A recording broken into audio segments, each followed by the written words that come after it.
Bom, desculpa o atraso, obrigado a todo mundo pelo tempo de vocês.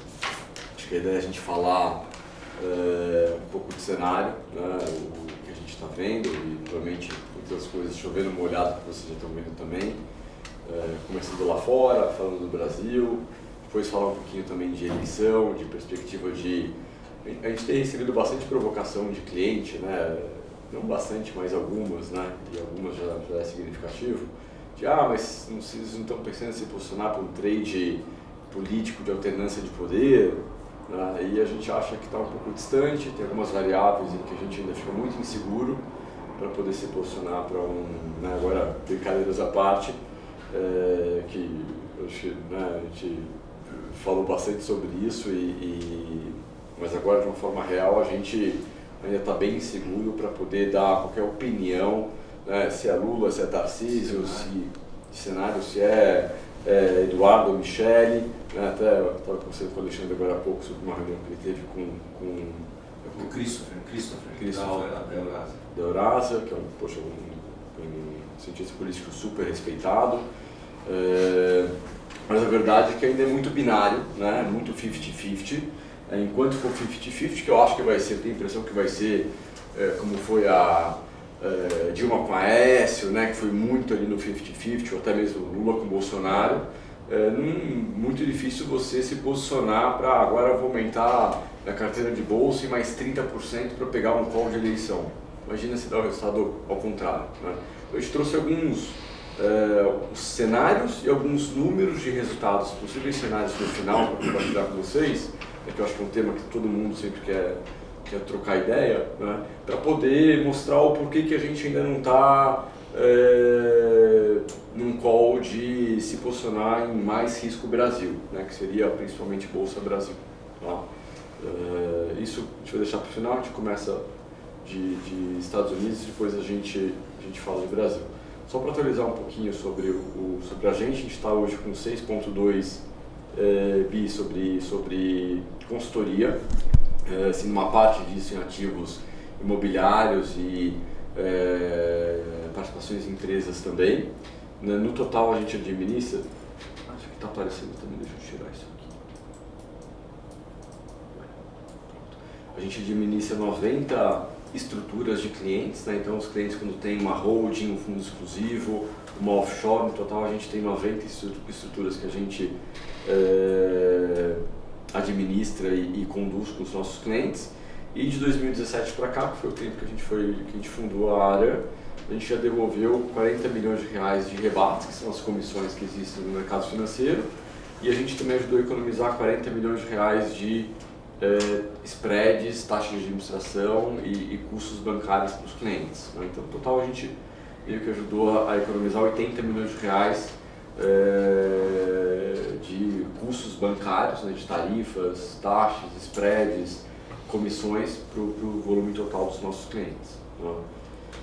E basicamente, só para começar, teve a questão do conflito, ainda tem a questão do conflito, né, o Irã e Israel, assim, sem querer entrar em detalhes, né, conceituais, muito menos ideológicos e mais detalhes, questões econômicas mesmo, né, o que a gente acabou gastando um pouco mais de tempo e energia foi se aprofundar em questões econômicas, né, e o risco econômico depois da escalada do conflito, né, quando os Estados Unidos se envolveu no conflito, era um risco do preço do petróleo, que já tinha saído dos 60 para os 75 dólares o barril, dele ir para 120, 130.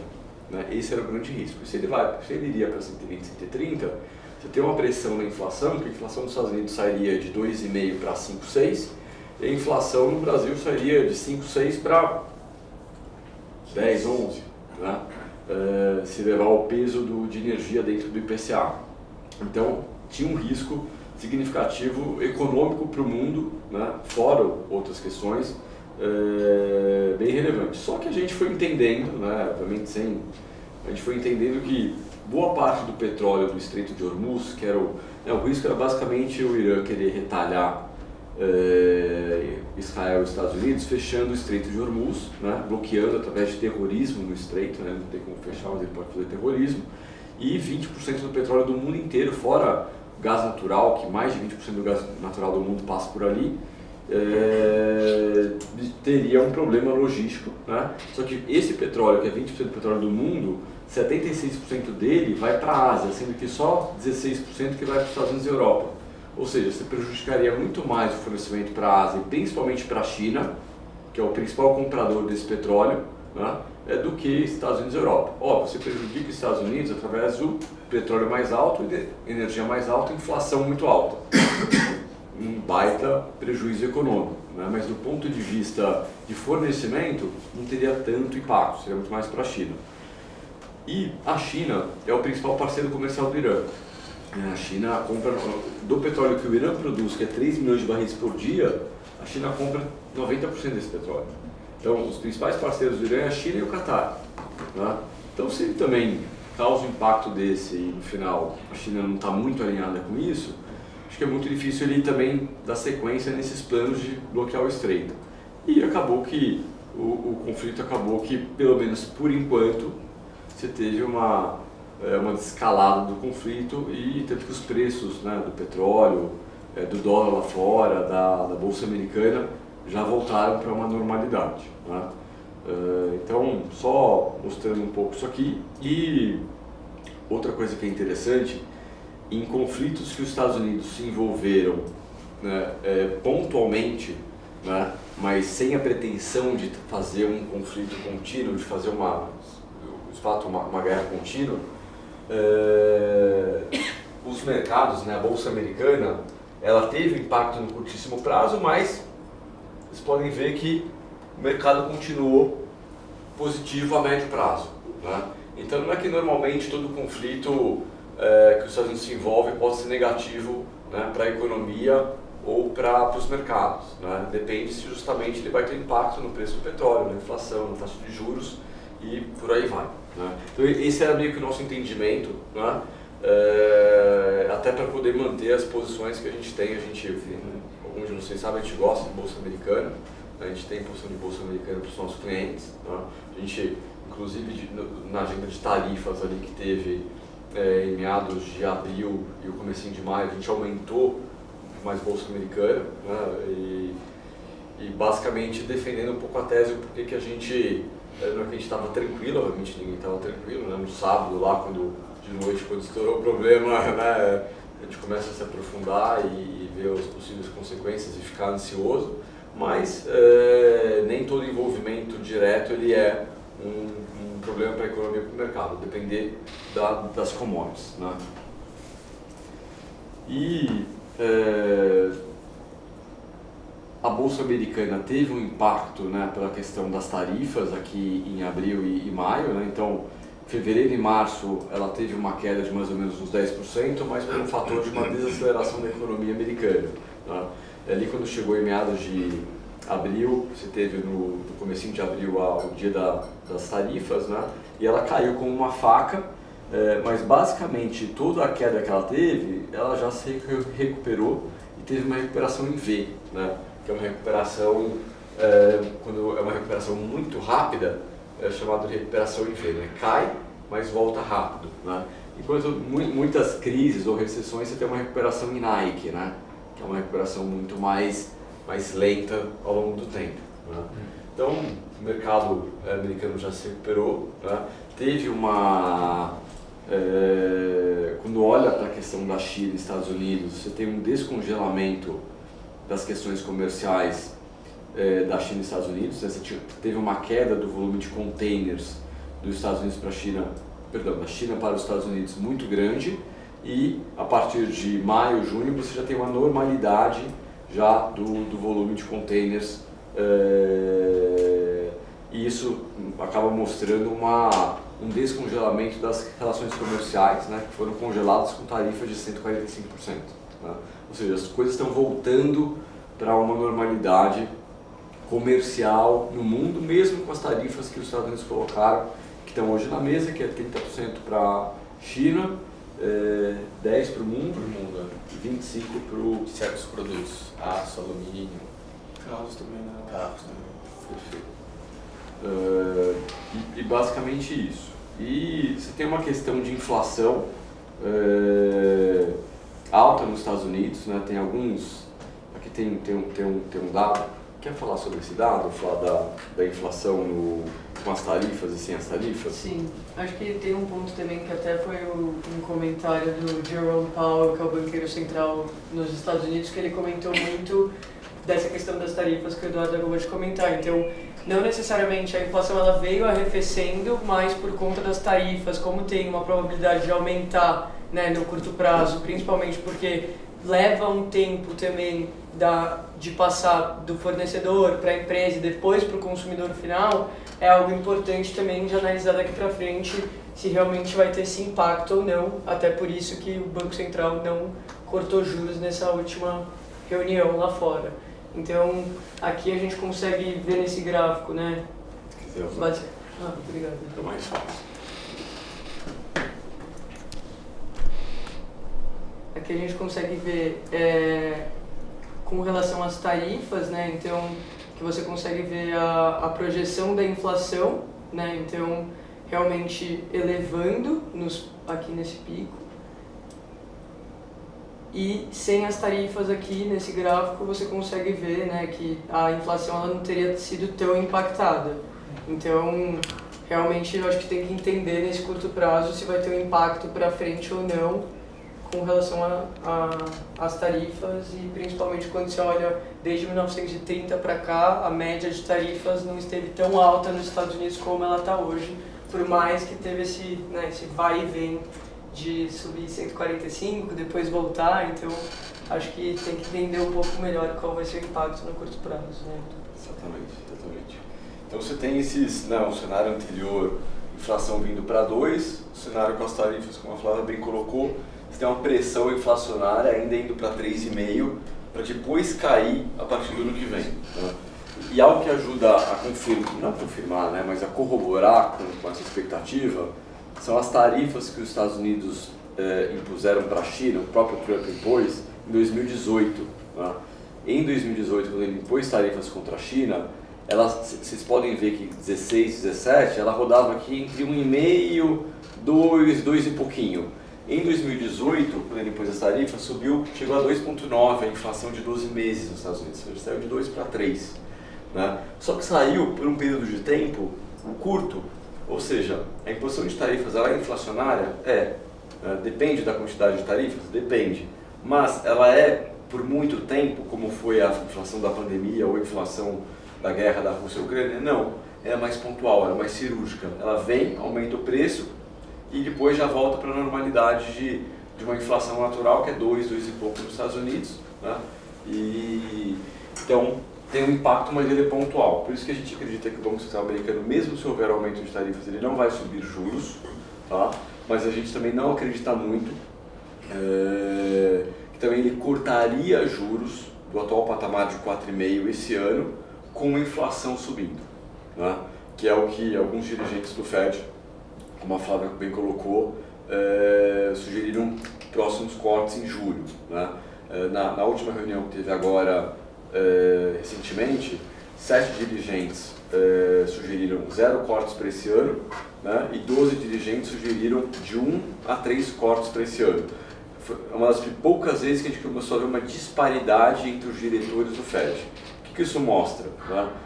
Você tem uma eleição do presidente do Banco Central americano para o ano que vem, para meados do ano que vem, e obviamente tem pessoas ali se posicionando, né, pró-Trump ou pró, né, o atual presidente do Fed, em função, né, se não vai cortar juros ou se vai cortar um pouco mais juros, que é o que o Trump quer ouvir, né, e ele que vai decidir quem vai ser o próximo presidente do Fed. Então, eu acho que se esse ano houver um aumento de inflação, provavelmente a gente acredita que o Fed não cortaria juros esse ano, mas que já começaria alguns diretores a sinalizarem cortes para o ano que vem, né, de uma forma mais agressiva, até porque o ano que vem a inflação deveria desacelerar, e isso seria a música para o Trump ajudar a escolher o próximo presidente. Né? E o mercado vai estar atento em quem que o Trump vai indicar, que o Trump mesmo já falou que ele poderia indicar o sucessor do Powell, ainda agora, mesmo que ele não seja o presidente, o sucessor vai ser só ano que vem, mas que muita coisa que o sucessor começar, se ele indica o sucessor começa a falar muita coisa na mídia, vou cortar juros ano que vem, isso, aquilo, o mercado já começa a precificar. Né? Então você tem essa, enfim, não é um detalhe, né, porque é super importante, mas você tem essa essa questão política e econômica que pode acontecer no mercado americano. E só para fechar aqui, gente, além das tarifas aumentarem um pouco a inflação, ela também impacta um pouco em tirar a atividade econômica. Porque quando você aumenta preço para a população, e a população não está com um super poder aquisitivo de aceitar pagar mais caro por outros produtos e serviços, né? Que nem na pandemia, por exemplo, as pessoas recebiam cheques do governo em casa, né? Então a população aceitava pagar muito mais caro e a inflação vinha porque ela aceitava pagar, né? Ela tinha mais renda por causa dos cheques, tá? E ela aceitava pagar mais caro pelo mesmo volume de consumo de produtos e serviços. Hoje, é uma situação diferente, você não tem os cheques do governo, né? Inclusive esses cheques se esgotaram, e a população, né, você tem um emprego razoavelmente muito bem, né? Mas a inflação dos salários está ali em 4%, um pouco abaixo de 4%, que é a média histórica dos Estados Unidos, né? É 3 alto. Então não é que a população está com renda sobrando e que vai conseguir aceitar pagar mais caro pelo mesmo volume de produtos e serviços. Então, além de gerar um pouco de inflação, pode subtrair um pouco de atividade econômica, mas também sem gerar nenhuma recessão, não é nada, nenhuma distorção muito grande, mas o próprio mercado ele precifica um crescimento vindo de 2,25 para 1,5 nos Estados Unidos e algo entre 1 e pouco na Europa, Japão e Reino Unido, vindo para em torno de 1 a 0,75 nessas três economias, né? Ou seja, você tira crescimento econômico de boa parte do mundo. Isso é a projeção para 25 ou 26? 25. Exatamente, para 25. Isso é a projeção do PIB para 2025. Né? Por exemplo, em janeiro, o mercado previa um PIB para esse ano de 2,25. Hoje ele prevê um PIB próximo a 1,5% para os Estados Unidos. Né? Ou seja, o mercado está prevendo menos crescimento para os Estados Unidos. Né? Então, esse é um outro fator. Né?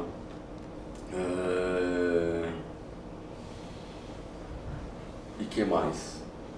Quer falar sobre o fluxo, Flá, de bolsa? Eu acho que um ponto que a gente viu bastante até, acho que falar dos fluxos corrobora também com aquela teoria do dollar smile, que basicamente, né, você olhando para um sorriso, né, quando as coisas vão muito bem, o dinheiro, né, a economia está crescendo globalmente, o fluxo, né, ele acaba indo para os Estados Unidos para fazer essas alocações tanto em dólar, né, mas também na bolsa americana. Mas quando também tem uma recessão ou algo que realmente é um cenário mais desafiador, o fluxo também vai para os Estados Unidos. Então, no final do dia, os Estados Unidos ele fica feliz nesses dois momentos, né? Mas quando que ele não está feliz? Quando a gente vê exatamente um momento que começou ali a partir de abril, que tem certas vulnerabilidades, que seria esse ponto do sorriso, que tem certas vulnerabilidades, a questão do endividamento que o Eduardo comentou, as tarifas, esse conflito agora também acaba trazendo algumas incertezas, e aí o investidor global, ele não quer deixar todo, né, a maior parte do recurso dele muitas vezes alocado lá, e ele acaba diversificando em outros países, que é o que a gente mostra nesse gráfico aqui, né, que aqui nada mais é que a performance das bolsas esse ano. Então, quando você olha países como Grécia, Espanha, Itália, México, Brasil, enfim, muitos países receberam, né, estão performando super bem, e a pergunta que fica é, mas realmente esses vão ser os países da vez, né? E a gente pensa, Grécia, Espanha, a gente não acredita que tenham as melhores empresas para o longo prazo dentro desses países. Acho que é mais uma questão de realmente fluxo, e do mesmo jeito que o fluxo, né, ele entra, ele também pode sair, que a gente vê, até a gente consegue saber muito bem disso, porque o Ibovespa acaba funcionando muito dessa forma. Então, acho que por fundamento, e até por quando você olha, né, do que é algo também que muitos perguntam, a gente ainda continua gostando do dólar, né? Já acho que eu poderia fazer essa pergunta também para você. Se a gente continuar gostando do dólar, enxerga como reserva de valor, e por que também a gente continua gostando de alocar nas empresas, nas grandes empresas americanas, né?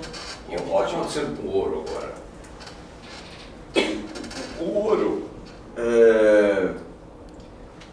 você pega no conflito, até mesmo a questão de inflação, o ouro ele ganhou bastante valor, né? E não só por isso, Walter, mas os bancos centrais estão começando a diversificar suas reservas, né, que tinham uma concentração em títulos do Tesouro Americano, uma parte em ouro. Né? Então a própria China é um exemplo disso, mas não só a China, como vários outros bancos centrais, né, estão aumentando muito a compra de ouro como uma diversificação de reservas do seu banco central. Né? Então deixando de adotar a Treasury, não. Né? A China mesmo, hoje fala a China é o maior detentor dos títulos do Tesouro Americano, não, ela detém menos de 3% dos títulos do Tesouro Americano. Né? Assim, a verdade menos de $1 trilhão, então de uma dívida de 30 trilhões de dólares, né? 36 trilhões de dólares. Assim, é um volume ainda muito limitado, né? Para causar um impacto no mercado. Né? E o ouro está vindo, obviamente, como um substituto. Né? E assim, tem até alguns economistas, né, que falam que inclusive o Bitcoin e algumas moedas também estão vindo com alguns substitutos de reserva de valor em disputa com o dólar. Né? Eu sinceramente não sei avaliar, né, porque eu não consigo ver o Bitcoin como assim, qualquer reserva de valor que ele tem. Né? Assim, ele tem uma aplicação que é transitar no meio de pagamento, né, fora do sistema financeiro. Né? Então quem quer transitar alguma coisa fora do sistema convencional é o Bitcoin. Né? Mas poxa, o Bitcoin não é um metal como o ouro e tem um valor que... Né, você pode, sem discussão. Sem discussão. Né? Você pode, sem discussão, há séculos. Você pode armazenar, você pode usar no seu pulso, você pode, né, fazer uma joia, você pode fazer mil coisas com o ouro e tem um valor com um metal indiscutível. Né? Bitcoin, qual o valor ele tem além de ser uma forma de você transitar, né, recursos sem um sistema convencional. Né? Então, assim, é muito difícil avaliar, botar um valor para ele. Mas alguns economistas defendem que parte da reserva da hegemonia pode ser substituída também pelos coins. Né? Confesso que assim, não é algo que eu sei avaliar. Eu não consigo avaliar o Bitcoin além disso, muito além disso, porque eu estou falando aqui. Embora acho que é uma questão mesmo especulativa, acho que é uma questão de especulação, tá? Mas o ouro, assim como assim, questões do conflito com Israel e Irã, questão das tarifas, o ouro se valorizou, questão... Vocês recomendam o investimento de ouro? Eu acho que como uma diversificação, Walter, como de uma parte do seu patrimônio, como diversificação e proteção de valor, mas sem esperar também, né, que à medida que você vai para essa classe, já quero ter uma proteção do meu patrimônio, você não deveria esperar muito um rendimento dessa parcela. Deveria funcionar em momentos que o mercado vai mal, né, em que tudo que deveria te dar um yield, um rendimento não dê, o ouro está valorizando. Agora, no momento em que tudo dê um rendimento, o ouro não deveria jogar a favor. Né? Então, é uma alocação muito limitada, né, como essa diversificação. Né?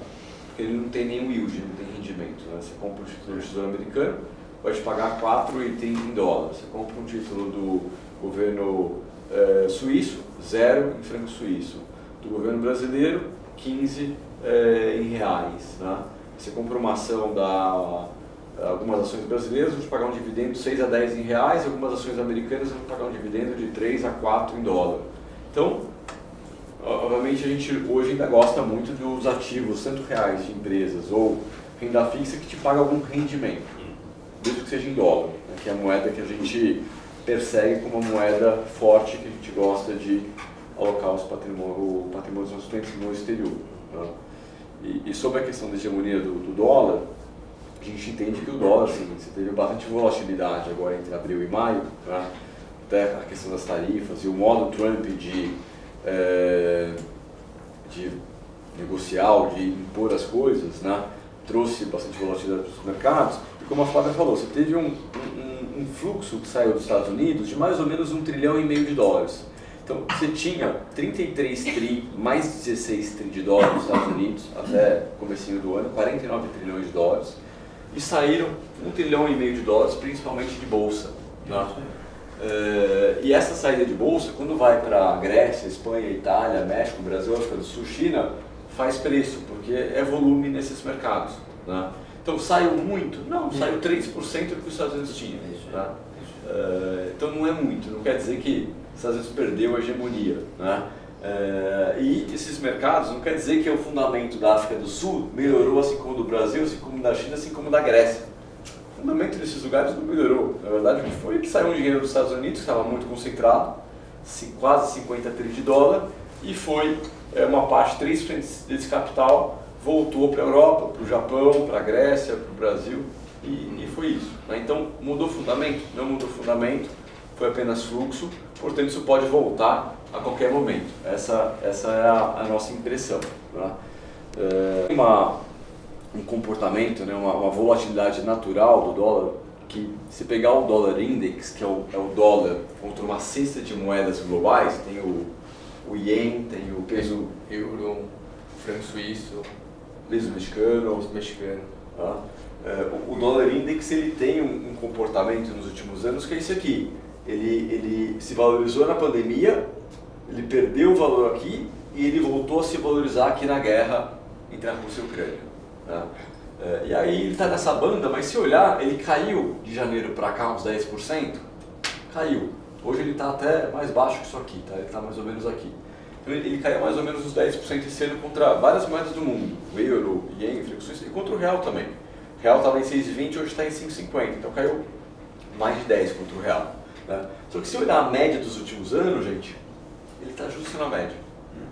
É que ele estava sobrevalorizado, né? Mas ele está justo na média. Isso vai continuar? E eu tenderia a achar que não. Eu tenderia a achar que nos próximos meses, né, o mundo, assim, os Estados Unidos vai continuar crescendo mais que o resto do mundo, que eu digo Europa, né, Japão, que essas economias, né, não digo contra a China e contra outros, mas contra a Europa e Japão principalmente. Né? As empresas americanas, como a Flávia colocou, vão continuar gerando muito valor, isso que a gente vai entrar daqui a pouco. Então, a gente está bem construtivo com as empresas americanas a médio e longo prazo, não só pelo ganho de produtividade, mas pelo aumento de gasto que o Trump vai começar a fazer agora. E a gente acha que o dólar vai continuar sendo dólar e que vai continuar tendo fluxo, inclusive... E a questão fiscal, como é que você vê isso? Ótimo ponto, Walter. A questão fiscal, assim, tem um gráfico aqui que ele assusta um pouco, que é esse aqui. Basicamente, o Trump entrou com uma agenda de cortar gastos, né? Tanto que o Scott Bessent, que era o Paulo Guedes, é o Paulo Guedes dele, tinha um plano que era o 333, cortar o déficit hoje de 6,5% do PIB para 3%, aumentar 3 milhões de barris de petróleo por dia para poder diminuir o custo de energia e focar no crescimento de PIB de 3% ao ano. O primeiro 3 de cortar o déficit, ele aparentemente não vai conseguir, né? Até porque o Trump já mudou a política, ele vai aumentar o déficit esse ano até 2029, para cortar só depois de 2029. Tá? Então, realmente, até nos Estados Unidos você está tendo um problema de austeridade fiscal. Tá? E o plano que eles apresentaram aumentaria a dívida PIB dos Estados Unidos, de hoje quase 100% do PIB, para algo como 150% do PIB até 2040, ou seja, nos próximos 15 anos. Tá? Aí todo mundo se pergunta, e aí, o que isso vai acontecer? Ninguém sabe. A verdade é que ninguém sabe, hoje ninguém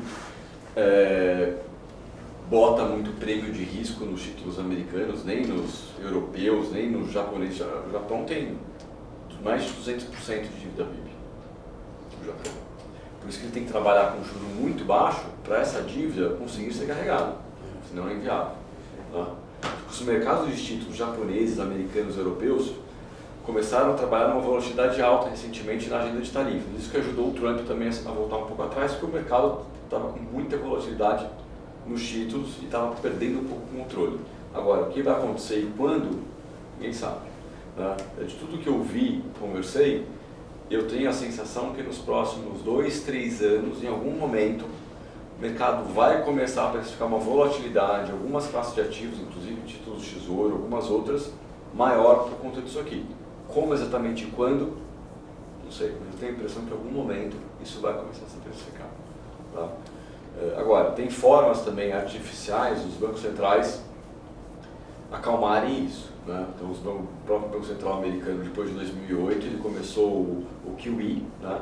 Que é imprimir dinheiro. Então o Banco Central vai lá, liga a máquina de imprimir dólar, imprimia dólar, né? Para comprar boa parte disso que ele imprimia, e comprava a dívida do Tesouro Americano. Quando ele comprava, ele não deixava que a taxa, que poderia subir, ele não deixava a taxa subir, ele segurava a taxa, né? E o Japão também faz controle da curva de juros há muito tempo, né? Ele imprime dinheiro, tem uma reserva enorme para comprar o próprio título do Japão, né? E segurar a taxa para que a taxa não suba. Então, tem mecanismos artificiais de controlar, mas, de novo, tudo muito artificial, né? E se os bancos centrais, de fato, não, se vier uma crise de volatilidade, os bancos centrais não ligarem esses mecanismos, você tem uma crise que, eu não sei dimensionar o tamanho dessa crise. Ele não pode dizer que o rei está no... É um pouco maior, ou manter o ritmo atual, que já é um ritmo forte, que ela vem crescendo entre 2 a 3% do PIB ao ano, tá? Então, até aquele gráfico que eu mostrei da expectativa do PIB caindo, eu acredito que essa expectativa vai voltar a subir em algum momento nos próximos trimestres, tá? Das empresas americanas, que é de uma forma assustadora o tamanho que isso pode impactar tanto na economia quanto na receita dessas empresas, tá? Então, quer falar sobre isso, Mário? Claro. Começar sobre esse gráfico aqui. Então eu acho que um ponto, né, que faz a gente gostar, né, bastante e continuar acreditando no potencial das empresas americanas, né, é que a gente está começando a ver todo o impacto, né, desses investimentos que elas fizeram em AI, em todas essas tecnologias. Que nos últimos anos foi muito CAPEX, dezenas de bilhões, né, de CAPEX nessas tecnologias, e agora elas estão começando, né, a colher os frutos assim, desses investimentos. E um dos jeitos que a gente já está vendo isso é nesse gráfico aqui, por exemplo. Esse gráfico ele fala quantos engenheiros de software, né, de computação estão sendo contratados pelas maiores empresas de AI. A gente vê que, e é por mês, né, que o número caiu lá de quase 3 mil contratações, agora vai talvez perto de 500 ou um pouco menos, né, contratações mensais. E além disso, né, a gente viu recentemente a Microsoft também, que é uma empresa que a gente gosta muito, e está se posicionando bem para isso. Ela demitiu, acho que já 3% da força de trabalho, muito desses engenheiros, 6 mil funcionários. 6 mil funcionários, e eu acho que eles anunciaram que já estão planejando outro corte também em divisões de games e de engenheiros. Então, assim, e ela mesma já fala que quase 20% ou mais do software, do código dela, está sendo feito por AI. Então a gente vê que essas empresas não só estão com uma margem muito alta, fazendo esses investimentos sem tomar dívida, que elas estão conseguindo fazer esses investimentos com o próprio caixa que ela gera, né, que ela gera muito caixa, mas agora esses investimentos estão também começando a gerar, né, potencial de retorno, acho que principalmente mão de obra e eficiência, que a gente ainda pode ver essas margens continuarem, né? Então, assim, elas em termos de múltiplo, né, histórico, elas estão um pouco acima, assim, dos múltiplos históricos, mas a rentabilidade dela, né, e o crescimento de lucro também está acima desses múltiplos históricos. Então, a gente acha que ainda a gente vai ter, né, como o Eduardo falou, a gente gosta dessa classe e dos Estados Unidos, dessas Big Techs, porque tem o vento favorável aí desses investimentos que elas realizaram e a gente imagina que está começando a ver, né? Exatamente. Acho que de um lado o governo continuando a gastar e gastando um pouco mais e canalizando investimento, e do outro os efeitos da tecnologia, da inteligência artificial começando a aparecerem, né? Vocês podem ver que isso é justamente em 23 e 24, né? Então, e as empresas, né? Você pega as Big Techs, Amazon, Google, Microsoft, Meta, elas vêm fazendo pós-pandemia um CAPEX cada ano maior no geral, principalmente canalizando isso para inteligência artificial, né? Principalmente a vendedora disso é a NVIDIA, né? Que vende os melhores chips do mundo e vende para essas empresas também, né? E esse ano aumentaram ainda mais, né? Tem empresa que está fazendo um CAPEX de 70 bilhões de dólares, né? A maior parte disso é para AI, né? E a gente olha só em data center, né? Por exemplo, você pega só investimento em data center, a Google está fazendo 8 bi de dólares esse ano, né? A Amazon 12, Microsoft 8 e alguma coisa. Então, assim, é um número significativo, né? E já começou a aparecer que a mão de obra, a necessidade de mão de obra, que foi o que o Mário bem colocou, hoje é muito menor, né? Então, assim, isso não é mais o futuro, né? Isso já é o presente, né? Eu tenho a sensação, né, quando eu vejo que eu uso, né, ChatGPT, isso, aquilo, mas também não é que eu uso a todo momento, eu tenho que me forçar mais para utilizar, né? Mas eu vou percebendo que, poxa, quanto menos eu uso, mais eu vou ficar para trás, porque é o que o Sérgio falou, né? Assim, no final, é uma questão de costume, né? Você começa a utilizar aqui e ali, vai vendo qual que é melhor que se assemelha com você e no final isso vira um assistente, um estagiário. Eu sempre gosto desse comportamento, né? Esse negócio da questão que os cortes estão sendo feitos é assustador, né? Imagina um cara que entende. Eu, com esse exponencial, eu mexi no Excel male, aprendi a fazer códigos, VGA, estou fazendo códigos, 60 anos. Eu uma pessoa física. Exponencialmente todo mundo agindo desse jeito, né? Eu acho que vai ser uma coisa assim enorme. E outra coisa que eu notei é alguns desenvolvedores estão começando a migrar para outros segmentos. Era difícil achar desenvolvedores porque eles estavam super valorizados, assim, de certa forma. Estou falando isso em função de outros negócios, assim. É difícil você achar, mas essa mão de obra, ela parece estar deslocando para outros segmentos, que pode ser que o desenvolvimento de tecnologia ele sofra assim, não fique tão concentrado. Ele pode migrar para dentro de uma empresa de engenharia, que normalmente tem só engenheiro. E eu acho que isso vai afetar de alguma forma a mão de obra de emprego, entendeu? Porque a gente está falando aqui de empresa de tecnologia, mas todos esses cortes dentro de uma empresa de engenharia. Sim. Né? E daí vai. Eu tenho uma dúvida sobre como o comportamento de emprego vai ser afetado por isso, né? É positivo, como você falou, elas vão ganhar eficiência das empresas, né? Das empresas gerais. Quem souber utilizar, né, Sérgio? Porque eu fico imaginando uma exponencialmente, Microsoft, uma Visa, um JP Morgan, eu acho que está mais buscando utilizar isso do que uma Petrobras e do que uma empresa brasileira, um Correios, né? Que eu acho que não deve ter, assim, zero preocupação para isso, né? Enquanto o JP Morgan já tem treinamento lá para os funcionários todos usarem plataformas de AI, né? Então acho que vão ter as que mais vão aproveitar disso e as que vão ficando para trás. Agora tem uma outra pergunta mais associada à questão daquele primeiro 6 lá, o 333, o primeiro 6, o Guedes de lá também não conseguiu. Então o primeiro 3 estava falando da inflação americana 4,5, né? Assim, tudo isso você falou dos Estados Unidos. Ninguém tem bola de cristal, mas tem uma tendência então de que esses 4,5 ali se mantenha de certa maneira, né? Até para segurar tudo isso que a gente está vendo aqui, né? Sim. Poderia concluir isso? Eu acho que sim. Inflação. É a inflação. Um comentário que eu escutei interessante sobre inflação é que deve existir esse ano por volta de entre 300 e 500 mil imigrantes legais sendo tirados dos Estados Unidos, no ano que vem mais 700 mil. Na visão da Eurásia, isso vai impactar talvez até 0,5, 0,8 no PIB, na inflação, desculpa. Na inflação. 4%? 0,5 a 0,8 de inflação, assim, para Sim, então corrobora mais, no mínimo ficar no que está. Quer dizer, você vê que tem algumas coisas indo para contribuindo para cima, O que vai ser. Hoje você tem os juros está em 4,5, hoje a inflação está em 2,7. O que o mercado prevê é que a inflação suba de 2,7 para 3,5 em meados entre esse ano, nos próximos 12 meses, fica 12 meses mais ou menos no piso, no patamar de 3,5.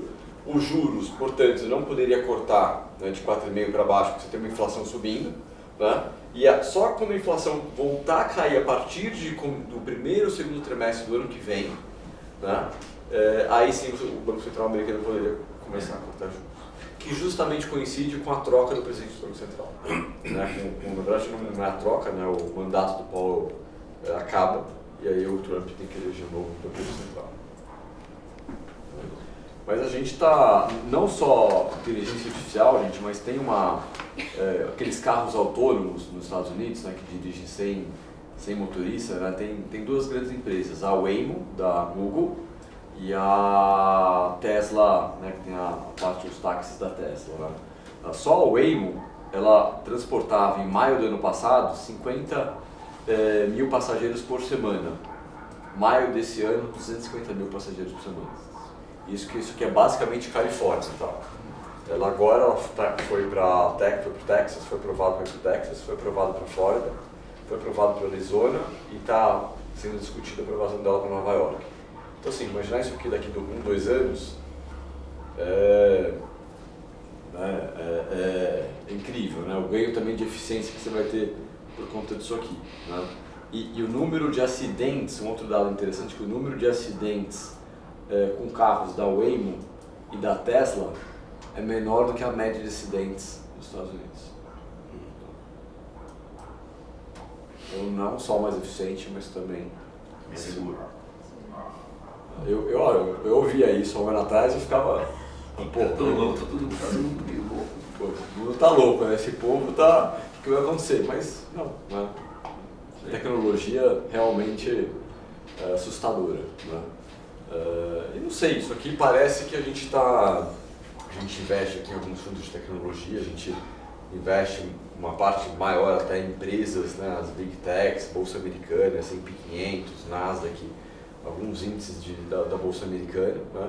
E eu acho que tenho a impressão de, não olhando em um ano, porque em um ano às vezes você pode alocar, vem um conflito, a Bolsa cai, né, você tem muita volatilidade, mas olhando um período de 3, 5, 10 anos, tenho a impressão de que a gente está passando por uma, né, como se fosse uma revolução tecnológica, né, que já vem da última década, não é que começou agora, e que agora é impulsionada por inteligência artificial, né,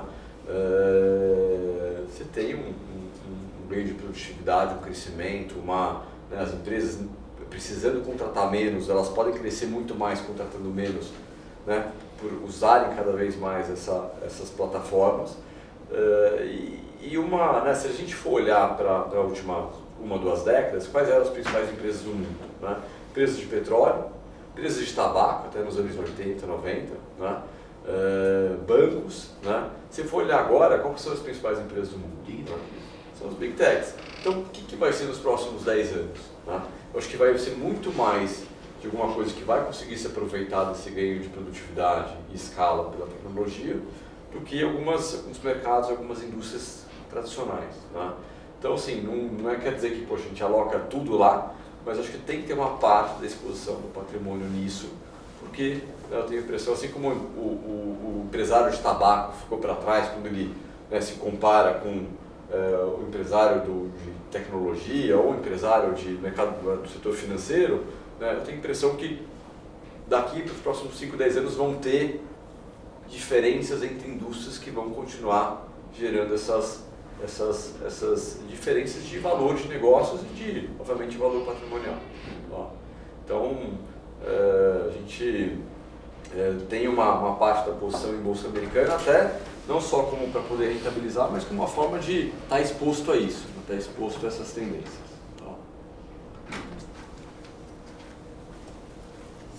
Eu acho que daqui é isso, gente. Só para falar sobre esse gráfico, Mário, que é o das empresas. Claro. Bom, aqui a gente pode ver, né, que a receita, só o crescimento, né, de receita das Mag 7, né, que são as principais empresas as Big Techs, que é a Nvidia, Google, Amazon, Meta. Quando a gente vê, assim, desde 2005 até 2024, mas a taxa de crescimento, né, o CAGR delas, ó, da Nvidia 23%, da Google 23%, da Amazon 25%. Então elas conseguem manter essas altas taxas de crescimento, né, por 20 anos. E com todo essa nova, né, desenvolvimento de tecnologia que parece estar começando a agora ser adotado pelas massas, ou até as empresas começarem a continuar, né, adotando isso, parece que vai continuar essas taxas de crescimento elevadas, né? Geralmente, né, o que faz as empresas perderem, né, a dominância, no passado teve as ferrovias, por um tempo as petroleiras, elas dominam por um tempo, né, uma década e pouco, mas capturam quase todo o mercado, né, e que tem um market share limite ao longo do tempo, não tem muito mais crescimento, então você não consegue mais pagar múltiplos, né, muito altos de crescimento, porque a empresa já basicamente capturou todo o mercado endereçável. o que a gente vê nessas empresas muitas vezes é que ela cria uma nova tecnologia que cria um novo emprego, cria um novo mercado. Então, assim, o mercado endereçável era X, mas daí agora com essa nova tecnologia que a Google lançou, veio influencer, então o mercado endereçável ficou 2x, e daí ela pode continuar crescendo mais, uma década a uma taxa aí composta de crescimento de mais de 20%. Então acho que, voltando, né, o que o Eduardo mencionou, que a gente vê, talvez não em um ano, às vezes é meio difícil os movimentos, né, mas há 3, 5, 10 anos é que essas empresas não só no passado já mostraram que conseguem crescer essas taxas elevadas, mas parece que elas estão criando, né, capturando cada vez mais o mercado e então é assim, se a gente pensa, né, que a gente fala, às vezes, o pessoal, os fundos que a gente investe, as empresas, não só de tecnologia, mas outras empresas de manufatura e outros setores estão começando a implementar mais tecnologia. Então, se a gente pensa nisso, não parece que as empresas vão recuar, né, na implementação e nos gastos com implementação de tecnologia, parece que só vai aumentar. Então, vai começar a disseminar, talvez, para outros setores essas tecnologias, né? Então, acho que não só é impressionante o passado, né, que elas conseguiram crescer, mas acho que talvez o potencial futuro delas continuarem crescendo nesse ritmo. Exatamente. E agora a parte mais difícil, que é agora, segundo um cliente nosso, o Brasil não é para amadores, né? Acho que nem para profissionais. Eu já mudei essa frase. Nem para profissionais. Nem ninguém consegue navegar, né? É verdade. Acho que assim, de Brasil, começar pela parte boa, tem uma parte boa aqui do Brasil, que é querendo ou não, o Banco Central, ele está fazendo a coisa certa. A gente tinha aquela dúvida, poxa, se o Banco Central indicado pelo Lula, o Galípolo, né, ele vai colocar os juros onde tem que colocar, não vai cortar, né, ele não vai estimular a economia para a economia crescer? Não, ele tem colocado tecnicamente os juros em vermelho, acima da onde o modelo técnico que indica para ele onde ele deveria colocar, que é a linha azul. Né? Então, de fato, os juros estão num patamar restritivo o suficiente, segundo o modelo técnico que o Banco Central, desde o Roberto Campos, perseguia. Né? Então, essa é a parte, ele poderia fazer um viés político, ele está fazendo um viés técnico. Até quando? Não sei. Né? E, obviamente, também porque eu acho que o Galípolo tecnicamente sabe que se ele não fizer isso, a inflação galopa e a popularidade do atual governo vai piorar ainda mais. Né? Então, acho que tem algum pensamento por trás disso. Né? Só que o custo desses juros a 15% ao ano, ele traz um déficit fiscal para o Brasil de 8% do PIB por ano. Né? Então, o nosso déficit, o azul escuro, é déficit primário. O que é déficit primário? Do orçamento do governo. Né? E o azul claro é o déficit dos juros.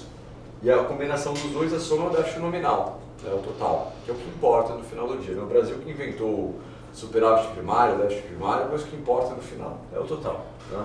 Então o Brasil está gastando pouco no orçamento, por quê? Porque ele conseguiu aumentar a arrecadação de impostos nos últimos anos.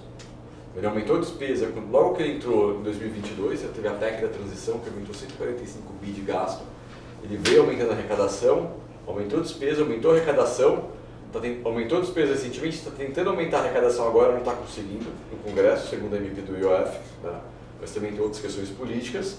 Mas, ao mesmo tempo, esse tanto de despesa que eles aumentaram foi um dinheiro que foi para consumo, e esse dinheiro todo no consumo, né, pressionou a inflação, fez com que o Banco Central tivesse tecnicamente que subir juros, subiu, e esse custo dos juros tem um custo de muito alto, muito caro todo ano.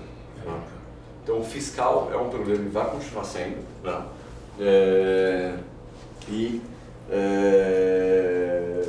Por enquanto, esse juros está ajudando a inflação, né? Até saiu hoje um dado de IPCA 15, ajudando a manter a inflação um patamar que, para não descolar ainda mais desse atual patamar. Né? Mas, obviamente, é um desconforto. E o que preocupa a gente é muito isso aqui, porque a popularidade do governo caiu.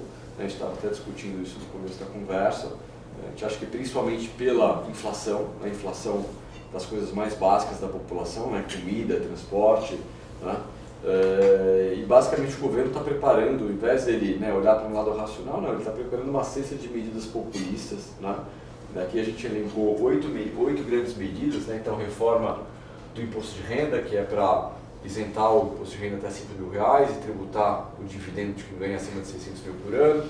Colocaria 45 bilhões de reais a mais para consumo no ano que vem.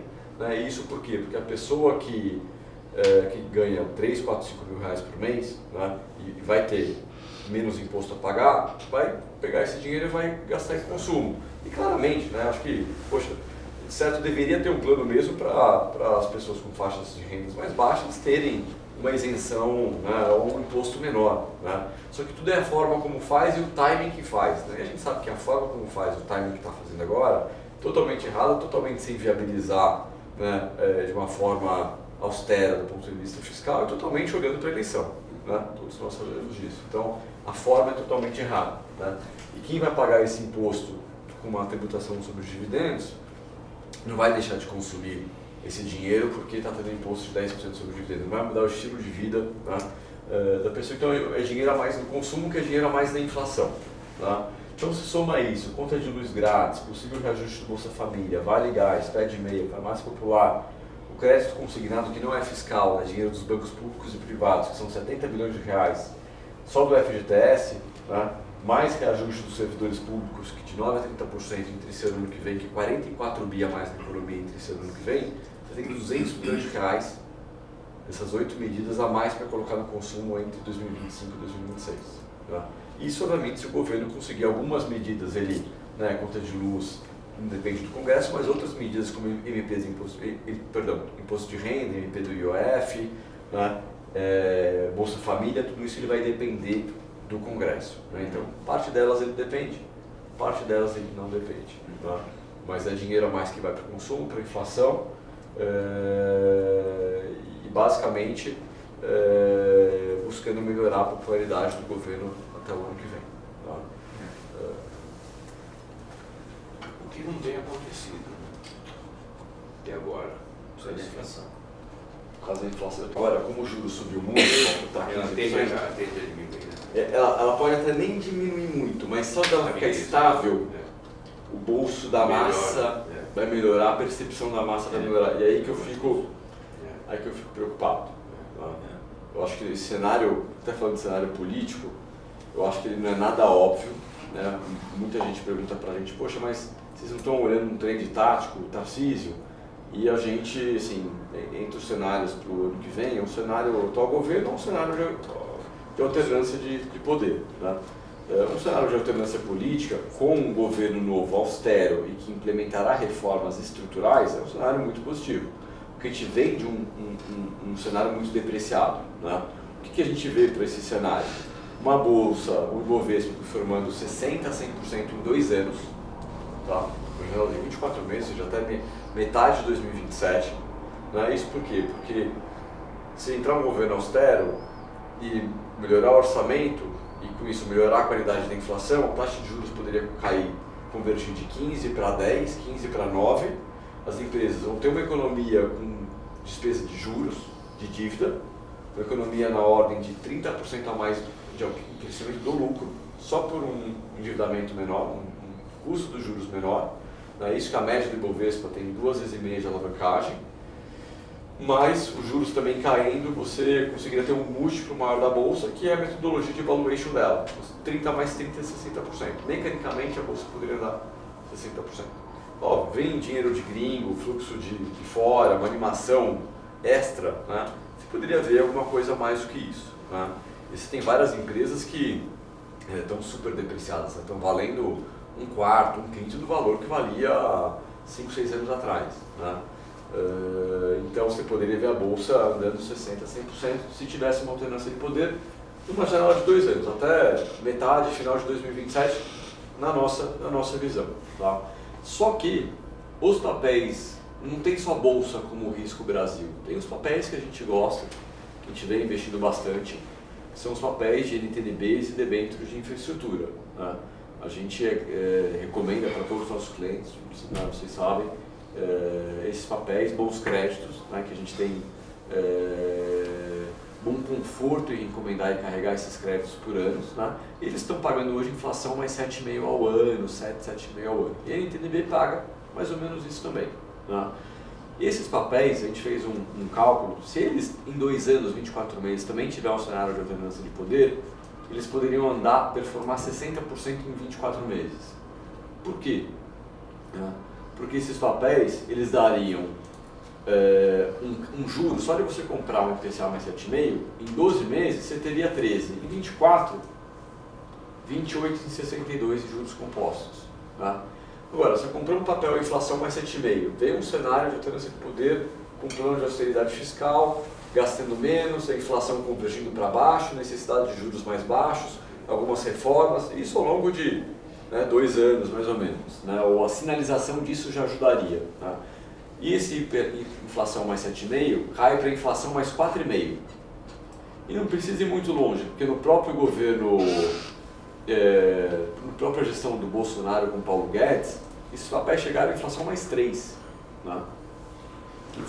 Então, se a gente for olhar o gráfico da NTNB no Brasil, né, ela saiu de 8% na Dilma para inflação mais 3% aqui na gestão do Paulo Guedes com o Bolsonaro. Não. Hoje a gente está aqui em inflação mais 7,5%. Se ela vir para 4,5%, a gente está falando aqui. Isso no horizonte de tempo de 2 anos, 2 anos e meio. Tá? Então você poderia ver uma descompressão do juro real e saindo de 7,5% para 4,5%, você está falando de 3% a menos de juro real. Se você tem um papel de 10 anos de prazo, você tem mais 30% de ganho pela marcação ao mercado dele. 30% de ágio no papel, no mercado secundário, se você vende esse papel. Então você está falando que você tem um ganho em 24 meses de 60%. Tá?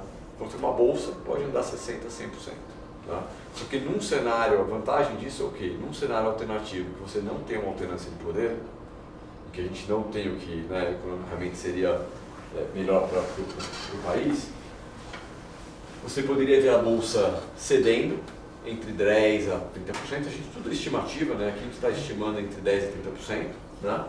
É um cenário Lula tentando fazer algum mini ajuste, mas Lula ganhando, e um cenário Lula muito mais do mesmo, né? Que talvez seja o mais provável. Né? Um cenário da bolsa caindo entre 10% a 30%, e esse papel de renda fixa andando mais 28%, mais 20%. Ou seja, né, o cenário de mais 28% é o juro real se mantendo em 7,5%, sem piorar, e esse cenário aqui é o juro real subindo 7,5% para 8,5%. Né? Então, ao invés de ganhar 28%, você ganharia 20%. Ou seja, um alfa sobre a bolsa, ou você deixaria de perder, num cenário ruim, um volume significativo. Tá? Então, por isso que hoje a gente não tem conforto de bolsa, mas a gente tem conforto de investir em NTNB, né? Papéis um pouco mais longos, de 6, 7, 8, 10 anos, né? Obviamente não tudo, mas se montar um fluxo com esses papéis, né? Créditos de extrema qualidade, a gente não investe em um crédito que não seja no primeiro quartil de crédito. Né? Crédito de primeira qualidade, no tempo que eu faço nome dele, não estão batendo 7,5%. Ótima pergunta, Sérgio. Boa pergunta. Estão 7 e pouquinho. Do perfil das empresas que vocês fazem, como é risco mais baixo, é abaixo de 7. Só um checkpoint é isso. Né? Ótimo, então vai dar um 7 e pouquinho. Vai ter papel que vai estar abaixo de 7, tipo Vale, a gente comprou 6,90. Então a gente aceitou ganhar menos que a NTNB para comprar Vale, porque é um crédito muito bom. Né? Você falou aqui só para o meu aculturamento, essa questão no cenário, você falou que é alavanca, né, até pela venda secundária daqui para frente, se vem um cenário melhor, né, de aproveitar o ágio do papel, essa estratégia é muito boa também. Né? Algumas pessoas estão fazendo isso, né? Já na posição de saída correta. Sim. Mas depende da alternância lá, né? Não, aí é no cenário 1, né? Sim. Exato. Porque no cenário 2 você O 2 você tem um carrego muito bom, né? E assim, sendo bem sincero, se a gente caminhar para esse cenário 2B aqui, isso caminharia para uma instabilidade lá impeachment, né? Assim, essa lógica valeria para os investimentos devendo os títulos americanos também? Essa lógica de marcação ao mercado? Hoje, seria boa pergunta, mas hoje eu acho que não muito, porque hoje você tem um prêmio lá de inflação mais 2. Aqui é 7,5, mas lá é inflação mais 2. Tá. Então, assim, não tem Não vai ter. Tá. um fechamento de curva de juros, eu não... Assim, até pode cair um pouquinho, mas acho que vai ser mais marginal. Tá? Perfeito. Marginal. Os Isso fecha. múltiplos lá são bem maiores, né? Aqui os múltiplos, preço lucro. Não vai ser mais. Exato, exatamente. Mas numa alocação, uma disponibilidade de capital por esses dois cenários, e você sempre tem uma tendência de dolarizar parte, né, do patrimônio, né? Pesaria o perfil do próprio investidor para o cara muito carregado em debênture, talvez faça um pouco mais sentido, mas as duas estratégias são adequadas para o momento. Né? Exatamente. Talvez quem não tiver carregado em dólar, pode ser, é isso? Exatamente. Hoje a gente gosta, até falar um pouquinho mais sobre isso, hoje a gente gosta no Brasil, qual que é o risco que a gente gosta de assumir no Brasil? Inflação mais 7 e pouco, 6,90, isento principalmente, né? Porque a gente tem conforto que num cenário ruim isso não vai performar muito mal, como a bolsa pode devolver capital, não só ficar negativa, mas deixar de ganhar, né? Se ela cai em 30 e deixa de ganhar 20, no final ela está perdendo 50, né? Então a gente não quer passar por isso, né? A gente quer preservar a capital dos nossos clientes, né? Óbvio, poxa, teve aqui um cenário, Tarcísio com o apoio do Bolsonaro, poxa, tudo mil maravilhas, aí né? A gente obviamente tem que se ajustar, né? Só que hoje, né, junho ou julho de 2025, a gente não tem visibilidade ainda nenhuma, essa é a verdade. Até estava falando com o Alexandre,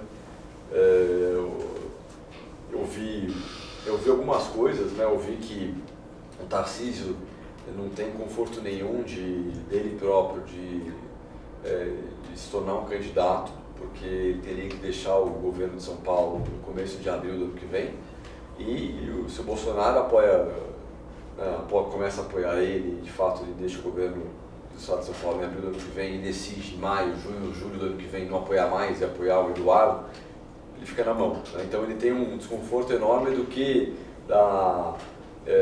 se de fato o apoio, a sinalização do apoio do Bolsonaro de fato seria perene e não mudaria de opinião no meio do caminho, né? Por isso ele estaria muito mais confortável em continuar no governo de São Paulo, né? Então, isso é o que eu ouvi, né? E outra coisa também é que enfim, as alternativas para o Bolsonaro, ele de fato apoiar ali o Eduardo, o Michele, né, quem de fato é muito próximo ali da família, né, quem ele tem mais confiança.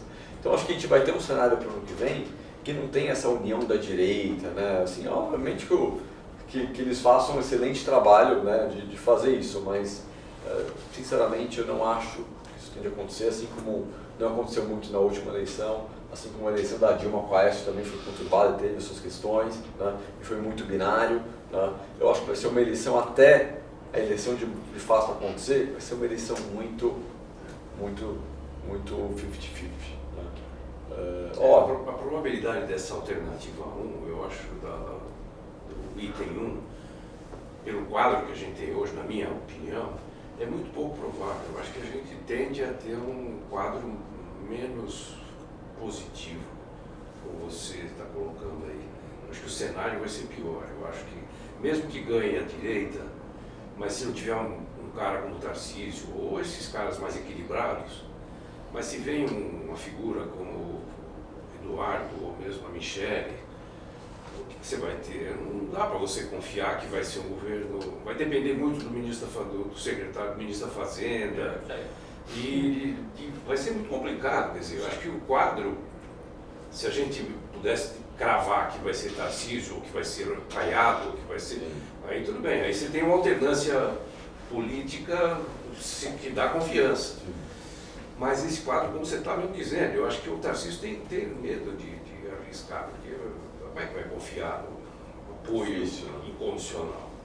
Fica todo mundo muito parecido, os políticos, na hora de chegarem no poder. Então, mesmo que tenha uma mudança, quem que vai me garantir que vai fazer coisas assim? Não, eu acho até que se for uma figura como essas que estão aí se apresentando como o Tarcísio, ou mesmo esse do Paraná, o Ratinho, são caras que estão trabalhando, estão governando, têm experiência em gestão, quer dizer, Então eu acho que dá para acreditar que pode essa alternância política nessa Ser um cenário positivo, né? Austeridade fiscal, reforma. Mas eu acho que essa possibilidade não está segura de que vai ter. Até porque a meta número 1 do político é se reeleger, qualquer que seja. Ele vai querer se reeleger, aí chegar lá ele Quer vai dizer, fazer. o negócio é continuar com o IPC mais juros. Na meiuca aí, não. O Esse cenário aí, 2A para mim é uma coisa. Eu acho Em qualquer caso você está. Eu só acho que mesmo no cenário, obviamente, mesmo no cenário que vem o Eduardo Bolsonaro, o Michele, eu acho que não é óbvio, mas eu acho que assim como o Bolsonaro colocou o Paulo Guedes lá na pasta, né, e funcionou até o final do governo, o Paulo Guedes não se pediu para sair, ele também não demitiu, né, funcionou até o final do governo, eu acho que só o fato deles sinalizarem um Paulo Guedes no mesmo lugar, o mercado tende a se animar. Eu acho que a gente vai ter uma janela de mercado. Eu não sei se o mandato vai ser... Como vai ser o mandato? Né? Se isso acontecer. Mas acho que o mercado vai tender a se animar um pouco. Não sei se tão exuberante quanto o Tarcísio. Eu acho que não, com certeza. Acho que um Tarcísio, um Zema, um Ratinho, um Caiado, acho que seriam... São caras mais normais, quer dizer, dá pra... Exato. Tem gente que você não sabe que pensa uma coisa num dia, no outro dia. Nós vamos ter um outro Trump aí. A chance de vir um Milley novo, eu acho que são pequenas. O Milley sim está fazendo coisas. Mas também é outro malucão, né? Maluco. Eu comentei com o Edu, essa pessoa da Eurásia, ele basicamente fala o seguinte, ele fala, é Lula para 2026, não tem outra pessoa de esquerda. Isso parece estar claro. Está claro. A briga que tem do Haddad com o cara da Casa Civil é para 2030. Não é para disputa agora, isso é para disputa de 2030. Nossa. Olha só. E ele fala que para a direita são 3 pessoas. O Tarcísio, a Michele e o Eduardo. Não tem outro. É outro. E ele fala assim que o Bolsonaro está em dúvida, ele não sabe exatamente. E uma das coisas que pesa muito para ele é ter certeza absoluta que a pessoa que vai estar lá vai defender o indulto dele com o STF. E aí é complicado. E aí ele para ele não importa mais. Ele fala, será que o Tarcísio vai... Aí ele começa a ter essa questão. Foi assim que ele falou, é uma visão... Faz sentido isso. Faz uma visão... É isso aí. É isso que ele comentou. O que vai acontecer ninguém sabe.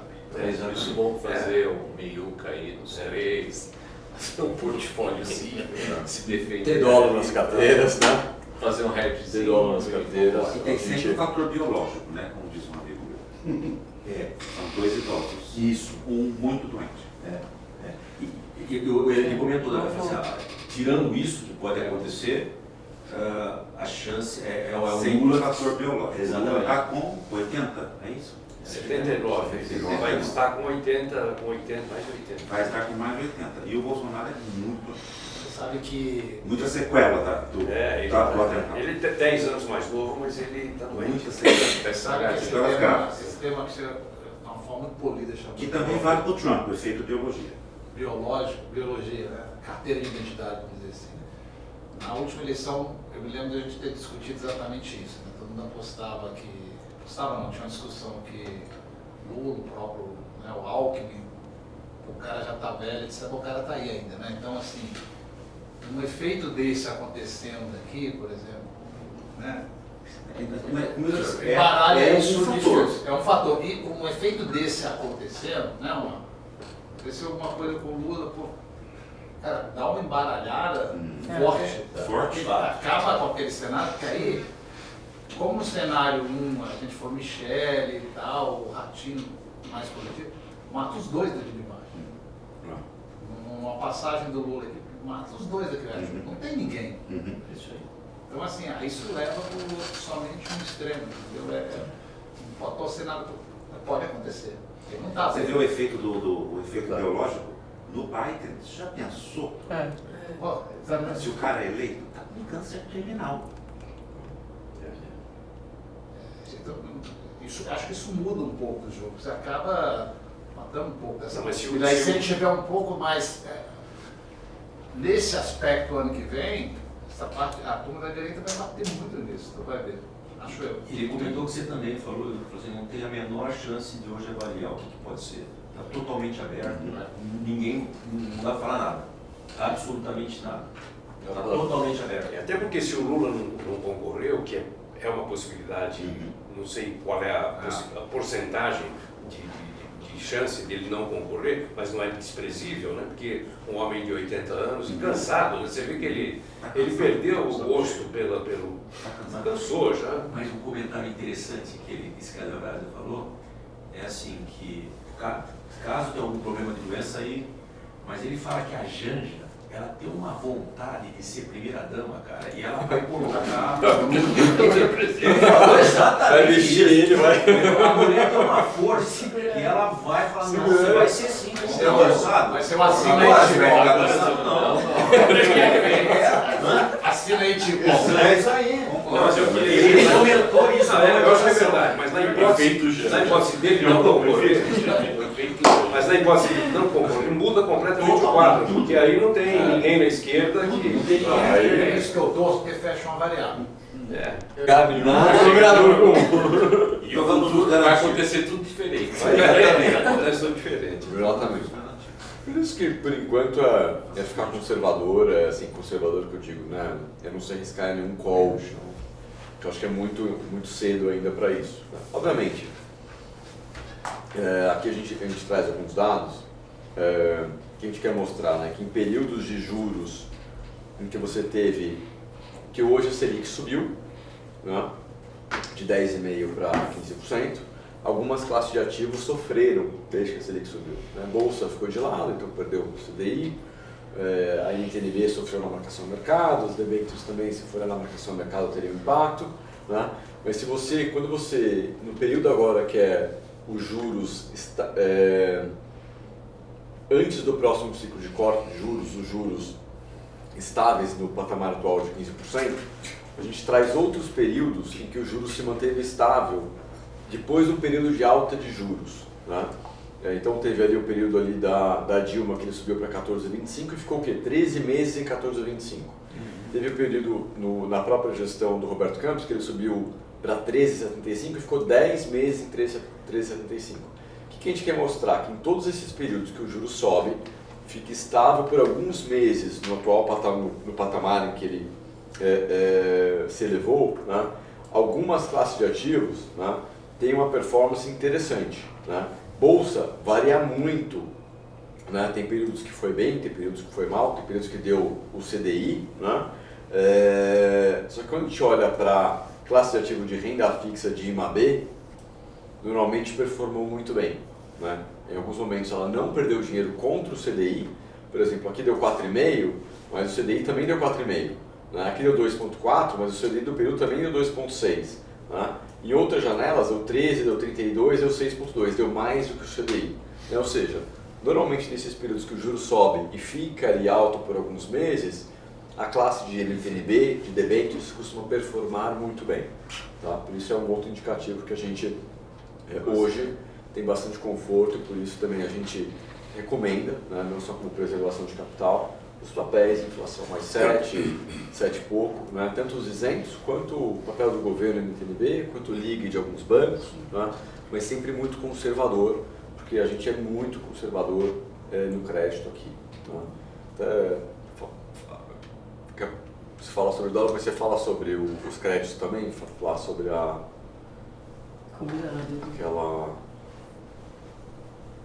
Acho que está aqui. Ixi, aqui.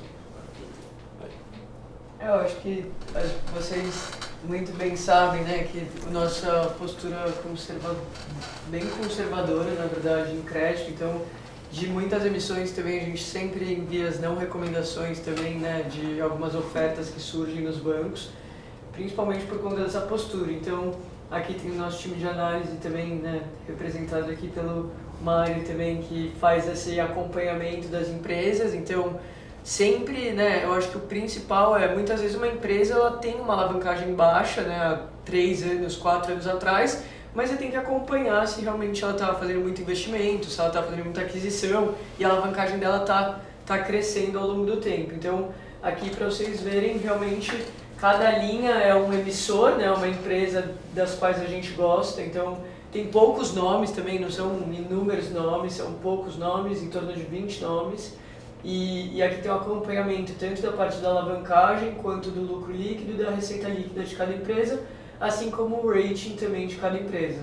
Eu acho que o ponto principal, né, é que qualquer luz amarela também que a gente vê, a gente vai avisar, né, para poder fazer uma troca. E o principal, né, o risco de crédito sempre é olhar o endividamento da empresa e se ela vai ter capacidade de honrar com o pagamento de volta para nós, né? Então, quando você olha bons nomes, até a gente, né, tem tido, deve ter algumas ofertas também, né, que a gente pode vir a recomendar, mas empresas como Petrobras, JBS, Rumo, Sabesp, Vale, Ipiranga, enfim, empresas que realmente são o que a gente chama de primeiro quartil de crédito, né? Então, empresas com realmente que a gente fica muito confortável, mesmo no Brasil, né, com a Selic nesse patamar, a gente continua confortável, dado que são empresas que estão em setores que ainda crescem, grandes empresas, então mesmo que tenha também uma certa concorrência, elas podem até acabar nesse momento de Selic mais alta, como elas têm um caixa, né, ou têm um resultado financeiro positivo, elas podem até vir a comprar os pequenos, então elas vão ficando também muitas vezes cada vez maior. Nessa lógica, uma pergunta, nessa lógica, né, dessas empresas, qual é o exemplo de uma aí que você que esteja muito descontado, igual isso assim, sério? É claro, a bolsa é o seguinte, mas nessa lógica, até por essa proteção, crédito, etc., por análise de outros valores, faria sentido uma pequena aposta de bolsa nessas empresas, a depender da oportunidade, na minha cabeça. Né? Entende? Assim, perene, se elas estão nessa perspectiva, aí sendo acompanhada por vocês, essa é a leitura que eu tenho feito, entendeu? Eu sei que vocês me dão feedback dessa empresa, poxa, se eu tenho um dentro dessa empresa, eu tenho olhado todas que estão descontadas e faz uma oportunidade, porque para pegar uma parte dessa curva também. Isso não tem um sentido, queria ouvir você. Ou não, ainda assim está arriscado no meio do que pode ser a bolsa. Você fala a ação delas, né? Ação delas. Ação, não a dívida. Não. Assim, só para fazer um disclaimer. Disso que está aqui, são as empresas que a gente acompanha. Hoje, você investe em todas elas? Não. Algumas, inclusive, a gente recomendou vender e trocar por outras. Por quê? Porque a gente investia, acompanhava, começou a não gostar dos números, né? E a gente deu um call de sair de alguns papéis, como a gente sempre dá, né? Uma análise, né, contínua. Né? Então, por exemplo, JSL, a gente recomendou vender. Né? Outras empresas também, um outro nome a gente também recomendou vender. Né? Tem na bolsa, né, as empresas que estão mais descontadas são as empresas que têm um nível de dívida muito alto. Né? Porque você tem um juros que subiu de 10 para 15, um juro real de inflação mais 7,5% do próprio governo. Então uma empresa que está muito endividada tem que pagar o quê? Inflação mais 9, inflação mais 10. Né? Qual é o nível de, poxa, como que faz para pagar esse caminhão de juros quando você tem um nível de dívida muito grande? Né? Então não é muito óbvio, por isso tem várias ações de empresas muito alavancadas que estão passando por um momento desafiador. Né? Eu acho que para essas ações elas têm muito upside, mas no cenário de uma descompressão de juros razoável. Perfeito, E se a gente ir para um cenário de continuidade desse governo, eu não vejo muito o cenário de descompressão dos juros de uma forma razoável, de uma forma perene. Tá? Então eu não vejo esse juro real saindo de 7,5 para 6,54. Não vejo. Né? Então, com mais do mesmo que a gente está vendo. Tá? Então é difícil ver esse upside se materializando, entendeu, Sérgio? Acho que elas teriam muito upside, não é nem a dar 100%, às vezes vai dar 300%, 400%, 500% de valorização se tiver uma alternância de poder. O upside é enorme, mas também tem um risco, né? Porque pagar quando você tem 3,5 vezes EBITDA na sua empresa, 60% da geração de caixa vai ser para pagar juros. Não é nem para amortizar a dívida. Quando você tem 3,5 vezes EBITDA de dívida na companhia, que é a média do Ibovespa é 2,5, tem muita empresa que tem 3,5.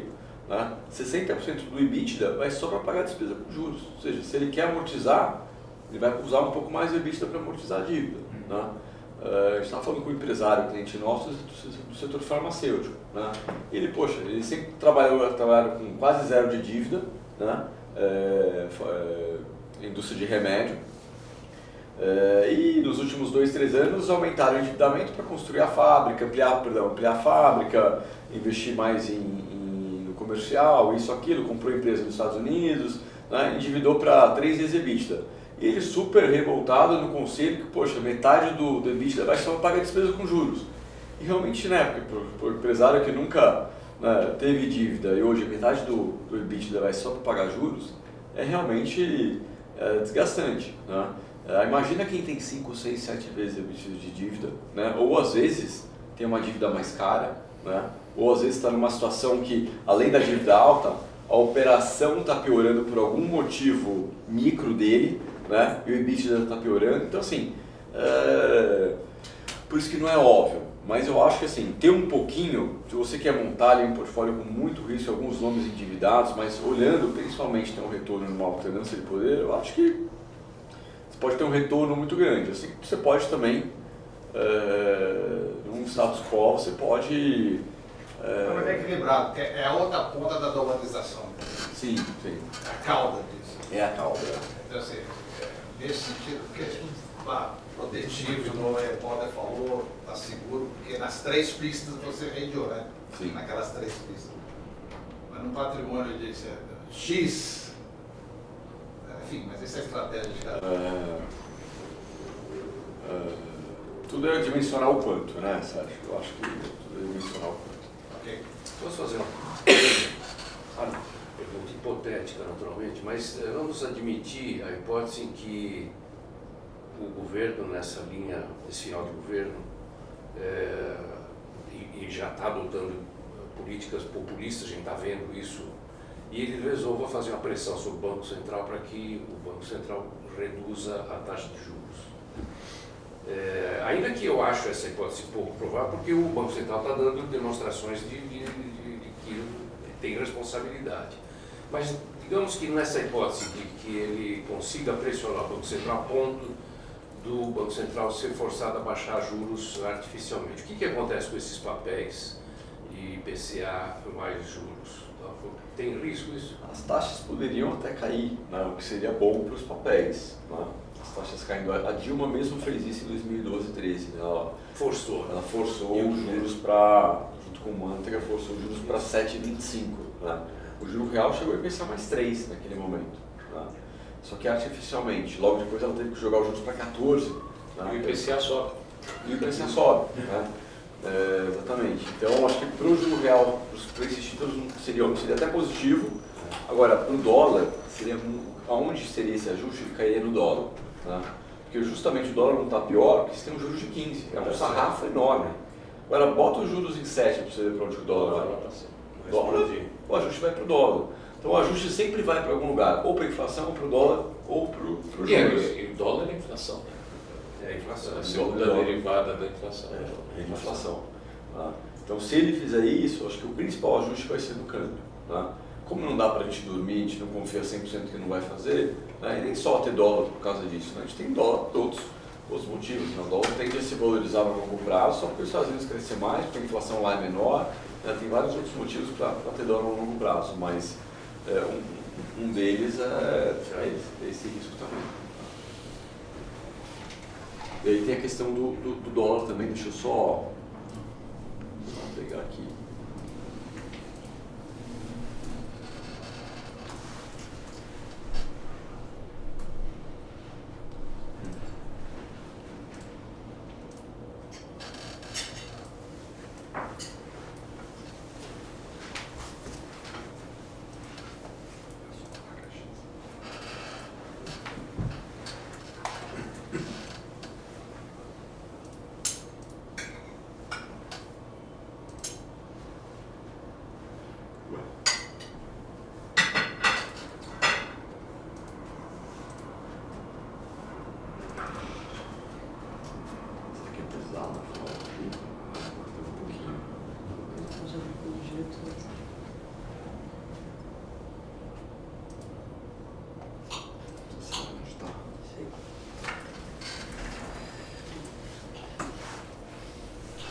mas é um cenário para mandar tudo, mas faz um plano, constrói um plano e vai mandando em tranches, tá?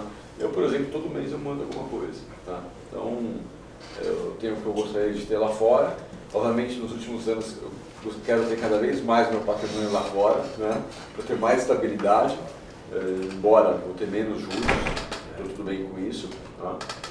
Mas vou fazendo, cada mês vou fazendo um pouco, tá? Aí não, acho que você vai construindo um preço médio ao longo do tempo. Eu acho que também para compartilhar sobre a importância do dólar, então, né, sobre essa pergunta, o dólar continua sendo a maior reserva de valor, a gente já comentou um pouco sobre isso, mas eu acho que é interessante de também trazer um contexto um pouco mais histórico, né? Então, a gente vai falar um pouco do papel global do dólar, o motivo da dominância também, então falar um pouco da importância do dólar no mercado de capitais, para as instituições e também dominância geopolítica, e como também os padrões monetários tendem a durar bastante tempo e eles são associados à dominância militar e econômica. Então falam que realmente para mudar as ordens mundiais, né, os impérios, realmente deveria ser derrubado tanto essa parte militar quanto também a econômica. Então aqui, para começar só lembrando, mas em 1944, né, depois da Segunda Guerra Mundial, os países, né, eles acabaram se reunindo na cidade de Bretton Woods e o objetivo era criar esse novo sistema financeiro, né, internacional. Então, eu acho que, só dando esse contexto, mas lembrando também que... Lembrando que como surgiu, né, como que o dólar passou a ser a principal moeda e a reserva do mundo. Então, acho que tem essa questão do padrão dólar-ouro, né? Então, que a gente até estava questionando sobre isso, né? Sobre a parte da relevância do ouro também, como que poderia até, realmente ele funciona como uma proteção, mas eu acho que o importante aqui é destacar, tá atualizando. Então, o que ficou decidido, né, do Bretton Woods foi a criação de instituições globais. Então, o FMI, o Banco Mundial, né? Então, realmente, instituições relevantes, elas partiram desse momento.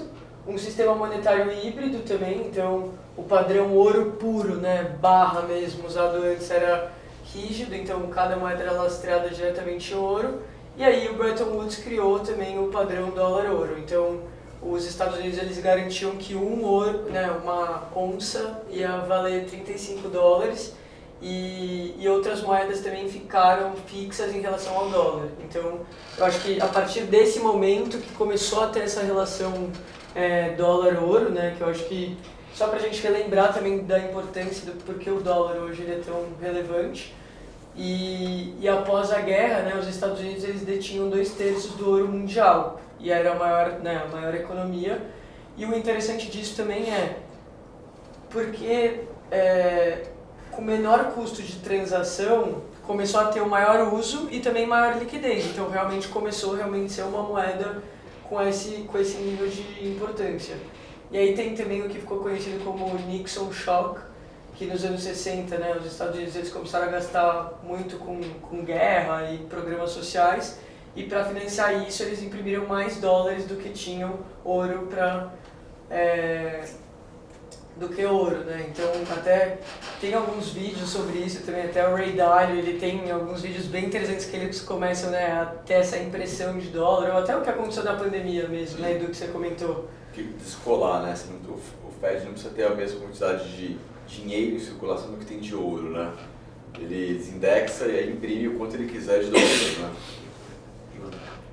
E aí o Nixon, né, ele suspendeu a conversão do dólar em ouro, que por isso que foi chamado também, né, desse choque que teve no governo. E aí sim ele encerrou esse padrão ouro-dólar e o dólar também passou a ser essa moeda relevante, né? E aí quando você para pensar a importância no mercado de capitais, porque às vezes até algumas pessoas questionam, né? Mas será que é a moeda chinesa que vai ser a moeda mais relevante do mundo? Ou, enfim, as criptos? Eu acho que aqui a gente consegue ter uma visão e uma resposta, né? Claro que essa resposta para hoje ela é mais verdadeira do que para daqui a alguns anos, mas a gente consegue ver no mercado de capitais. Quando você olha nesse gráfico, a gente vê o mercado de bons corporativos e 60% desse mercado é em dólar e depois, né, seria a outra moeda relevante seria o euro. E aqui eu acho que um dos pontos mais importantes também são as reservas internacionais. Então, né, quando você vê onde os bancos centrais estão realmente guardando esse dinheiro, as reservas em 60% também mais ou menos são em dólar, depois em euro e aqui em vermelhinho, que talvez nem dê para ver se você estiver um pouco mais distante, aí sim a moeda chinesa. Então acho que acho que isso mostra a importância do dólar e o mercado de câmbio também, que 90% de todos os trades de moeda tem o dólar em um dos lados, né? Então acho que mostra também essa relevância. E aqui acho que para mostrar essa linha do tempo de como que funcionaram também essas mudanças de império, né, do país mais relevante. Quando você olha, né, aqui o Império Britânico, e aí a moeda também acaba sendo, né, era a moeda mais usada também, que seria o pound, mas agora a gente, né, olha os Estados Unidos e o dólar, eles acabam sendo realmente, não sabemos, né, nos próximos séculos, mas ainda continuam sendo a moeda de reserva. Eu acho que mais que isso, pensando como alocador de patrimônio, né, eu acho que uma pergunta que a gente faz também, existe uma moeda hoje e um país hoje que a gente se sentiria mais confortável em investir do que os Estados Unidos?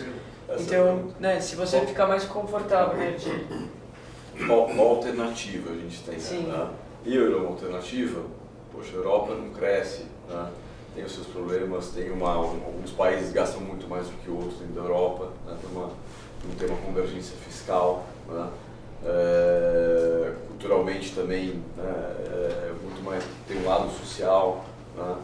Japão, né? O Ien, o Japão com 200% de dívida PIB, né? A China, então aonde que a gente teria confiança de ter, não só a gente, mas onde que os banqueiros centrais, onde que os bancos teriam confiança de manter as suas reservas, né? Ainda é os Estados Unidos, né? Acho que vai continuar sendo os Estados Unidos, pelo menos na nossa experiência de vida, eu acredito que sim, né? Pode ser que tenha alguma transição que aconteça, mas eu acho que pelo menos durante os próximos, né, pelo menos as próximas 1-2 décadas, com certeza eu acho que é o dólar.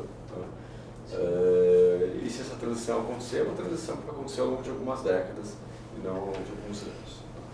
Tem que aparecer um outro império, né, que se equipara ao poderio militar e econômico dos Estados Unidos. O comentário lá do cara da Eurásia é esse, ele fala que existe uma questão de confiança, quer dizer, tem essa questão agora, mas qual é a opção? Qual que é a opção? Exatamente. É essa aqui. Não tem alternativa, né? Tem uma expressão que é China em inglês, que é there is no alternative. Né? Então tem que, por enquanto, é o dólar. Né? Então, basicamente isso, gente. E o dólar no longo prazo, né, ele no curto prazo é fator de fluxo, né, volatilidade normal de moeda, né, fator político, mas no longo prazo, diferencial de crescimento entre Estados Unidos e Brasil, impacto do dólar, diferencial de inflação, né, a inflação média lá é 2,5%, a média aqui é 5 e pouco, né? Então é 3% ao ano de inflação, em 5 anos é 16%, 17%, né? Em juros compostos, então de impacto no câmbio. Então você vai somando todos esses fatores. Né? Tem uma outra discussão que está começando a emergir agora, que é a questão da democracia. Né? Porque isso tudo que nós estamos falando só faz sentido quando você tem um ambiente democrático. Né? Os Estados Unidos cresceram e chegaram a ser a potência que são por conta da democracia, foi isso que fez, tornou-os. E hoje esse valor, que é a democracia, está começando a ser questionada. Né? E isso é uma preocupação grande, porque você já vê muitos países que não são democracia, né? A China não é, a Rússia não é, enfim. E nos próprios Estados Unidos essa questão é debatida, né? O valor da democracia. E eu acho que isso é um risco para o longo prazo. Se realmente esses valores, que foram valores durante 80 anos, aí, pelo menos desde depois da Segunda Guerra Mundial, que a gente achava que era um valor, que era uma conquista, né? Que isso não dava mais isso. Com Salute, que é o presidente do banco, né? E ele falou, poxa, a gente está até pensando aqui esse negócio do dólar e tal, o banco tem uma reserva do caixa que fica em dólar, né? De pegar parte da reserva, tem outras moedas, no conselho, então a gente chegou à conclusão que se a gente for fazer 5, 7% da reserva, o resto vai ser dólar. E a segunda conclusão que se a gente for fazer, em que moeda que a gente vai olhar o resultado total, final, é dólar. Então assim, no final, você pode até colocar um pouco em euro, um pouco em franco, mas você vai sempre ter ver em uma moeda o seu patrimônio global, ou no máximo duas, né? Às vezes o brasileiro vai querer ver em real ou em dólar, mas no final assim, não vai ter o real, o dólar e o euro, né? Vai ter duas para olhar. Então é isso, gente. Bom, obrigado. Muito obrigado a vocês. Infelizmente, assim, infelizmente não, eu acho que do ponto de vista de perspectiva não tem muito otimismo local no curto prazo. A gente pode ter, né, conforme o cenário for for acontecendo, né? Enquanto isso, a gente tem uma postura defensiva, porque, né, até pelo conservadorismo, mas pelo que a gente mostrou, né, a gente prefere ter um carrego bom da renda fixa e em algum momento, mesmo que um upside menor, mas com mais visibilidade começar a se posicionar, a gente vai. Né? Mas até lá a gente prefere ficar defensivo e aproveitar de um carrego maior. E lá fora, sim, a gente gosta de tomar hoje, né, junto para cá um pouco mais de risco em ações americanas. Muito bom. Muito Obrigado. Obrigado.